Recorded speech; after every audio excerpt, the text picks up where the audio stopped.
বন্ধুরা আমরা এখন পৌঁছে গেছি প্রায় 100 কিলোমিটার বাইক চালানোর পরে এই ঘোড়াধরা হাটে। ঘোড়াধরা হাটটা অনেকটাই বড়।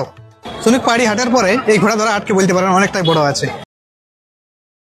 রানী কতদিন ধরে আসছেন এখানে? যখন 8 টাকা 9 টাকা বাজারের থেকে মুরগি কেজি। দেখে নাও বন্ধুরা, এটা আমাদের ঘোড়াধরা হাটের ছবি।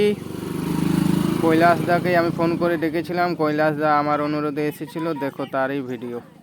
শাকসবজির পাশাপাশি রয়েছে বিভিন্ন ধরনের মশলার দোকানপাট। আমরা পুরুলিয়া আসছি। হ্যাঁ, হাটে ঘুরতে ঘুরতে আমার একজন ভিউয়ার বন্ধুর সঙ্গে দেখা হয়ে গেল। তিনিও কিন্তু এখানে দোকান লাগিয়েছেন। দাদা এই যে দাদা বিক্রি করছেন, এই দাদা নাকি আমার ভিডিও দেখে আমাকে ফোনও করেছিল। তো দাদা কি নাম বলে দাও একটু? শিবপ্রসাদ মল্লিক। আচ্ছা, শিবপ্রসাদ দার সঙ্গে আমার দেখা হয়ে গেল, আমাকে ফোনও করেছিল। তো দাদা কি কি এমন আপনার কাছে কি কি আছে? আমার আলু, পেঁয়াজ, আদা, রসুন, গুঁড়া মশলা, গোটা মশলা। আচ্ছা আচ্ছা, পেঁয়াজের এখন কি দাম? 30 টাকা কিলো। পেঁয়াজের দাম বাড়ছিল না কমছে? এখন এখন কম আছে। কম আছে। আচ্ছা, তো এই ঘোড়াধরা হাটে কতদিন ধরে আপনি এই ব্যবসা করছেন? মোটামুটি আমার হয়ে গেল 14-15 বছর। 14-15 বছর।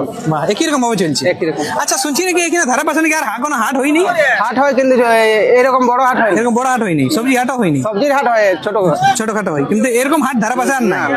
আচ্ছা, বাঁকুড়ার এটা অন্যতম আর একটা হাট বটে, যেমন সুনুক পাহাড়ি হাট। তারপরে এই যে ঘোড়াধরা হাট, এই ঘোড়াধরা হাটটাও একটা অন্যতম হাট। চলুন আমরা অন্য আরো জায়গাগুলো যাবো, সবজি হাটের অন্যান্য জায়গায় আরো ঘুরবো, দেখবো কেমন সবজির দাম আছে। এই বাবা, এগুলো কি বটে? হ্যাঁ, আমরা এই সবজির হাটে ঢুকতে ঢুকতে আমরা এখানে একটা আজব ধরনের ফল পেয়ে গেছি। এই ফলটাকে নাকি ইনি বলছেন চালথা। আচ্ছা, এটা কি কি হয় বাকা? চাটনি হয়।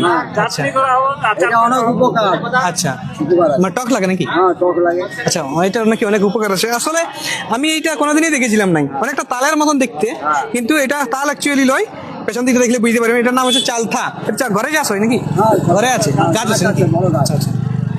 আর এই তাছাড়া রয়েছে ইনার এখানে কপি আছে, বাঁধাকপি, এখানে বড় বড় ফুলকপি আছে, বেগুন আছে, শাক আছে, বহু কিছু কিন্তু এই হাটে বিক্রি হচ্ছে। এখানে পাওয়া যাচ্ছে বিভিন্ন ধরনের ডাল, এই ঘোড়াধরার স্পেশাল ডাল। কি কি ডাল পাওয়া যাচ্ছে আপনাদের কাছে? পশ্চিমবাংলায় যত রকমের ডাল উৎপন্ন হয় সবকিছুই পাওয়া যায় আমার কাছে।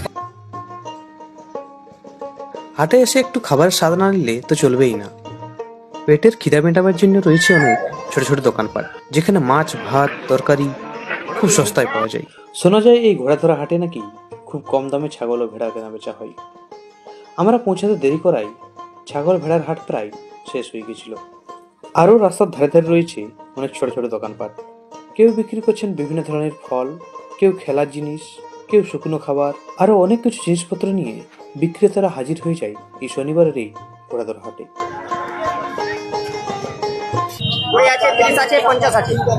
আচ্ছা আচ্ছা, এইগুলো প্যাকেটগুলো কত? এটা 50 টাকা আছে, এটা 30 টাকা আছে, এটা 20 টাকা আছে।